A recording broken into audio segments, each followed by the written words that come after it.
let's move on to discussing the assessment itself. Scott, what are the main types of evidence that assessors are looking for, maybe to collect during an assessment? Yeah, it's a good question.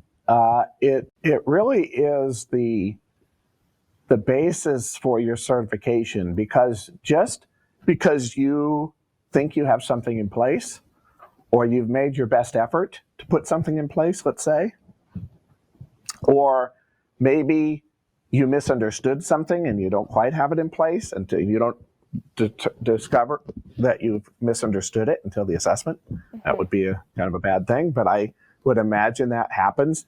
That happens a lot in ISO audits. Mm-hmm. So I'm in the CMMC assessment appears that it's going to be much more detailed, much more in depth, shall we say, than an ISO audit. However, I'm going to pat ourselves on the head here just a minute, on the back. We passed our recertification for ISO 9001 and ISO 27001 this week. Our auditor was in our office going through and looking for objective evidence, mm-hmm. and having to note examples of our compliance to ISO. Mm-hmm. Well, that's a similar approach used with CMMC assessors, but at the same time, it goes a step further into the assessment objectives. So it's if you've gone through ISO audits, you've got to recognize that it's a layer or two deeper, mm-hmm. that this assessment is going to go into, and you're going to have to demonstrate, as Maddie said as she's opened up, you have to demonstrate. It has to be demonstrable. And so that's part of the thought process and preparation is, can I show examples of compliance to this assessment objective and that assessment objective? What are we going to demonstrate? How are we going to answer? What are we going to show? You've got to get it down to very practical terms so that you're well prepared when the assessor comes in. So they'll look for certainly documentation, things like policies, procedures, plans, records. There will be documentation that will be requested. Of course, if you don't have it prepared, it'll be hard to produce it in the moment. So certainly you've got to pay attention to documentation. You've got to pay attention to how you're going to show that your systems are set up properly or configured, mm-hmm. properly, or have the right controls in place, that your infrastructure is properly set up and built out so that it provides the protections that need to be shown to the assessor. So they'll often ask you to pull up on your screen an example of this, or show me how you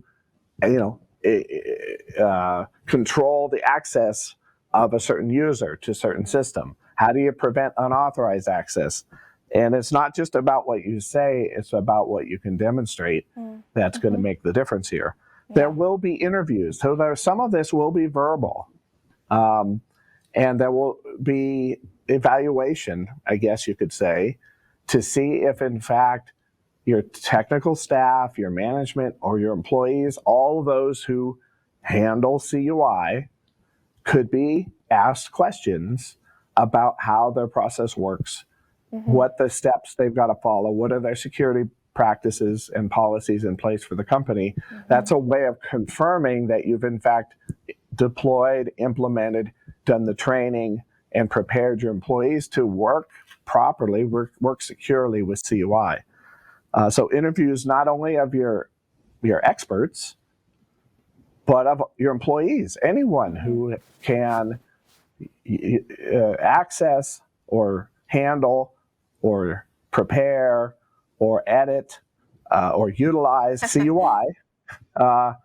Those are the people that mm-hmm. you've got to have well prepared. And I think that training and communication is really important. They'll observe various processes. How do you handle it if there's an incident, security incident? Okay, show me what the steps would be. How would you record it?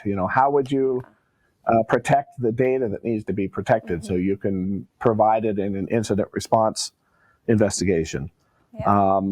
So there's just every control and every assessment objective, you've got to think it through as to what are we going to show and tell and demonstrate to show that we've clearly met the requirement. You don't want any ambiguity to the degree possible. I mean, of course, this is other people interpreting what you've done, so there's always going to be that aspect of it.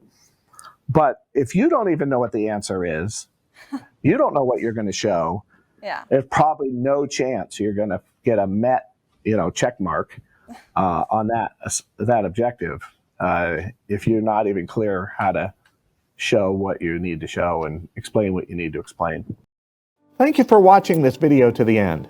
This is part of a longer series on DFARS, NIST, and CMMC compliance produced by Core Business Solutions. Please subscribe to this channel, like this video with a thumbs up, and click the bell to get notified when we drop a new video. Also, we'd appreciate it if you would share this video with your colleagues who need to stay up to speed on DFARS, NIST, and CMMC. Thank you, and we'll see you again in the next video.